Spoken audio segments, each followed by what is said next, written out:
je m'appelle Pascal Marmet, je suis auteur, je suis romancier et je viens de signer un livre aux éditions du Rocher qui s'appelle Le roman du parfum, dans la collection mythique de Vladimir Fedorovski, le roman des lieux et destins magiques, aux éditions du Rocher, donc une collection qui regroupe plus de 110 titres différents. Cette année 2013, le parfum était à l'honneur avec mon livre. Donc c'est un livre sur toute l'histoire du parfum, des origines du parfum, c'est-à-dire l'Égypte, jusqu'à aujourd'hui. En passant bien sûr par les périodes charnières les plus importantes au niveau de la parfumerie, c'est-à-dire l'Égypte ancienne, la Rome antique, la Grèce antique, le Moyen-Âge, la Renaissance, pour arriver au XVIIIe siècle, la période de Souskind, le XIXe avec l'apparition de la chimie, pour arriver au XXe et XXIe siècle, quel est l'avenir de la parfumerie en France et dans le monde. Nous avons dans ce livre, c'est un petit peu un dictionnaire amoureux du parfum en quelque sorte, avec à la fin du livre toutes les dates, donc c'est très précis, les dates et surtout je rends hommage aux vrais créateurs de parfums que sont les nés. Les nés bien souvent oubliés dans les livres au profit des grandes marques. Quand on parle de Chanel, par exemple, on parle très souvent de Coco Chanel, mais qui se souvient que c'est Ernest Beau lui-même qui a composé le numéro 5 de Chanel. Il faut aussi dire que le roman du parfum est un livre bien sûr très documenté, très riche en matière de parfum. Tout est vrai au niveau de la parfumerie, mais c'est quand même un vrai roman. C'est l'histoire de Sabrina. J'avais déjà écrit une petite comédie romantique en 2010 chez France Empire, que j'avais appelée Si tu savais, qui avait été publiée à l'époque en juin 2010. C'était Sabrina, c'était les débuts de Sabrina à 18 ans, et dans ce livre, elle a 25 ans, donc là, elle va vivre de nouvelles aventures. Elle va donc voyager aux États-Unis, elle part, le livre commence à l'aéroport Charles de Gaulle, elle prend l'avion pour Los Angeles. Le vol est plein et elle va s'asseoir à côté d'un personnage qu'elle ne connaît pas, qui s'appelle Tony Curtis. Mais elle ne sait pas qui c'est, elle ne sait pas que c'est un grand acteur hollywoodien.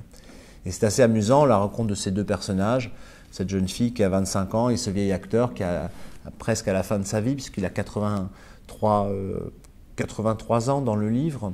Donc il est au crépuscule de sa vie et il va être très intéressé par la conversation de Sabrina. Elle va lui raconter toute la légende des parfums. Et lui, de temps en temps, quand il s'endort, il repense à sa jeunesse, à son adolescence, à sa vie d'acteur, etc. Et il va nous raconter l'histoire de Marilyn Monroe, par exemple. C'est très intéressant, l'histoire d'Audrey Hepburn.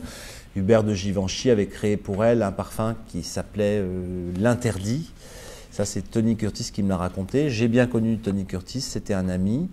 Voilà, donc nous sommes très fiers avec donc les éditions du Rocher et Vladimir Fedorovski d'avoir reçu pour le roman du parfum, qui a été publié donc en 2013, un petit prix littéraire. C'est le prix spécial du jury Al-Bayan 2013. C'est un prix qui récompense donc ce livre pour la qualité de son texte et la richesse de sa documentation.